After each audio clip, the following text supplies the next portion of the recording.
Assalamualaikum warahmatullahi wabarakatuh. Perkenalkan, nama saya Devi Kurniawati, NIM 18205-124. Di sini saya akan menjawab pertanyaan dari soal MPBS. Yang pertama, jelaskan pengawasan pasif dan aktif dalam pembiayaan bank syariah. Jadi, monitoring pasif atau pengawasan pasif yaitu memonitoring pembayaran kewajiban nasabah kepada bank syariah setiap akhir bulan. Sedangkan monitoring aktif atau pengawasan aktif itu mengunjungi nasabah secara reguler, memantau laporan keuangan secara rutin, dan memberikan laporan kunjungan nasabah kepada komite pembiayaan. Untuk yang kedua, apa yang dimaksud dengan downgrading risk? Apa dampaknya dan bagaimana meminimalisir? Jadi downgrading risk itu risiko penurunan rating risiko pembiayaan terjadi apabila terdapat kegagalan dalam memenuhi kewajiban oleh nasabah atau pihak lain sesuai dengan syarat-syarat yang telah disepakati antara kedua belah pihak.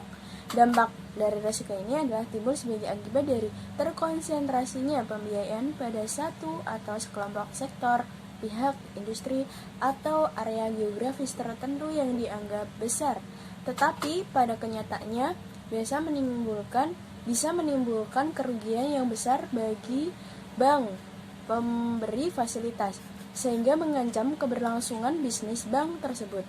Risiko ini berkaitan erat dengan strategi diversifikasi dalam pengelompokan portofolio pembiayaan bank. Nah, cara meminimalisir mencegah adanya gagal bayar yang dapat menyebabkan kerugian bank, bahkan kebangkrutan. Kondisi ini bisa muncul akibat terdapatnya debitur dengan komposisi pembiayaan yang sangat besar.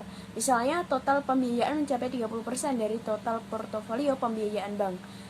Yang kedua, pembiayaan bank terkonsentrasi kepada sekelompok debitur dengan tingkat kekohesifan yang tinggi. Nomor 3, sebutkan jenis pembiayaan sindikasi dan bagaimana prosesnya. Jadi dalam perkembangannya, jenis pembiayaan sindikasi ini terbagi menjadi 3 bentuk. Yang pertama ada lead syndication, yaitu sekelompok bank yang secara bersama-sama membiayai suatu proyek dan dipimpin oleh satu bank yang bertindak sebagai leader atau pemimpin dari pembiayaan tersebut. Nah, yang kedua, club deal, yaitu sekelompok bank syariah yang secara bersama-sama membiayai suatu proyek, tapi di antara bank yang satu dengan yang lain itu tidak memiliki hubungan kerja bisnis yang sama dalam hal penyatuan modal mereka. Yang ketiga ada subsyndication, itu bentuk sindikasi antara suatu bank dengan salah satu bank peserta sindikasi lain, dan kerjasama bisnis antara keduanya itu tidak berhubungan langsung dengan peserta sindikasi lainnya. Jadi yang perlu diperhatikan dalam penentuan akad pembiayaan syariah itu untuk jenis ini adalah bentuk dari pembiayaan ini itu apakah dilakukan dengan 2 langkah atau secara langsung. Jika dilakukan dengan 2 langkah, faktor yang harus dilihat adalah apakah dia lead syndication, club deal, ataukah subsyndication. Jika bentuk lead syndication, maka akad yang dapat diberlakukan adalah akad musyarakah.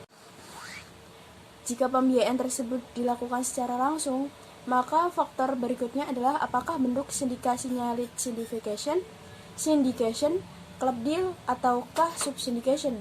Jika lead syndication, maka jenis akadnya adalah akad musyarakah. Pertanyaan yang keempat, apa kewenangan Basarnas dalam menyelesaikan sengketa pembiayaan?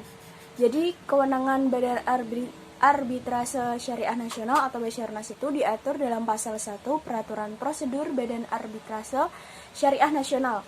Itu yang pertama, menyelesaikan secara adil dan cepat sengketa muamalah perdata yang timbul dalam perdagangan, keuangan, industri, jasa, dan lain-lain yang menurut hukum dan peraturan perundang-undangan dikuasai sepenuhnya oleh pihak yang bersengketa, dan para pihak sepakat secara tertulis untuk menyerahkan penyelesaiannya kepada Badan Arbitrase Syariah Nasional sesuai dengan prosedur Badan Arbitrase